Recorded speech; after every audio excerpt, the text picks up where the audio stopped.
ఓం శ్రీ గణేశాయ నమః. శ్రీ గురుభ్యో నమః. శ్రీమాత్రే నమః. సుందరకాండము 8వ సర్గ. హనుమంతుడు చూసిన పుష్పక విమానము. చూశాక హనుమంతుడు పుష్పక విమానము చూశాడు. దానికి సాటి నగర సౌందర్యము మరి ఒకటి లేదు. అదంతా బంగారపు ముద్ద. అదొక పెద్ద మేఘములా ఉంది. రావణుని రూపానికి, శక్తికి, తేజస్సుకు, వైభవానికి సర్వ విధాలా అది తగి ఉంది. ఎక్కడ చూసినా రత్నకాంతులతో మెరిసిపోతున్న ఆ విమానము భూతలానికి దిగివచ్చిన స్వర్గములా ఉంది. రకరకాల వృక్షాలతోనూ వాటి పుష్పాలతోనూ నిండి ఉన్న పర్వత శిఖరములాగా అది తేజరిల్లుతుంది. హంసలు మోయుచున్న సుకృత్మాత్మ విమానములాగా కూడా మెరుస్తుంది. అది రంగురంగుల ధాతువులతో చిత్ర విచిత్రముగా ఉన్న పర్వత శిఖరములాగా, చంద్రుడు, తక్కిన గ్రహాలు, నక్షత్రాలు నిండి ఉన్న ఆకాశంలాగా, రంగురంగుల మేఘరా రాశిలాగా ఉంది. ఆ విమానములో సమస్త పర్వతాలతోనూ భూమండలమంతా చిత్రీకరించారు.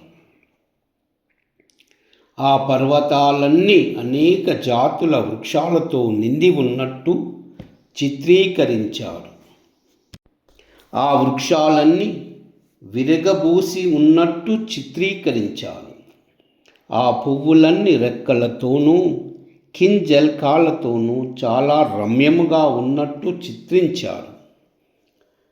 కలవలతోనూ తామర పువ్వులతోనూ నిండి ఉన్న చెరువులు చిత్రించారు. ఆ పద్మాలలో కేసరాలు దిట్టముగా చిత్రించారు. చక్కని అడవులను చిత్రించారు. హనుమంతుడు ఇలాగ రత్నకాంతులతో మెరిసిపోతూ మేడల కంటే ఎత్తుగా ఉన్న పుష్పక విమానాన్ని చూశాడు. ఆ పుష్పక విమానములో వైఢూర్యాలతో చెక్కిన రకరకాల పిట్టలు ఉన్నాయి.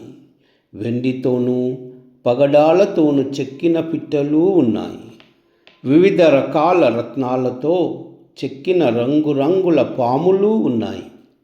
మణులతో చెక్కిన గుర్రాలు అందులో ఉన్నాయి. అందులో కొన్ని పక్షులు బంగారముతోనూ పగడాలతోనూ చెక్కినవి ఉన్నాయి. వాటికి రెక్కలు కొంచెము వంగినట్టు నిర్మించారు. అవి సాక్షాత్ మన్మథ పరివారములాగా మెరుస్తున్నాయి. ఒకచోట చెరువులో లక్ష్మీ తామర పువ్వుల మీద కూర్చొని ఉన్నట్టు చిత్రించారు. ఆమె చేతిలో కూడా తామర పువ్వులు ఉన్నాయి. ఆమె కిటుకటు తొండాలతో కలువ పువ్వులు పట్టుకొని ఏనుగులు నిల్చొని ఉన్నాయి. హనుమంతుడు ఆ విమానమంతా వెతికాడు. మళ్ళీ మళ్ళీ లంక అంతా వెతికాడు. కానీ సీత కనపడలేదు. అందుకతడు చాలా విచారించాడు. సర్వమంగళ.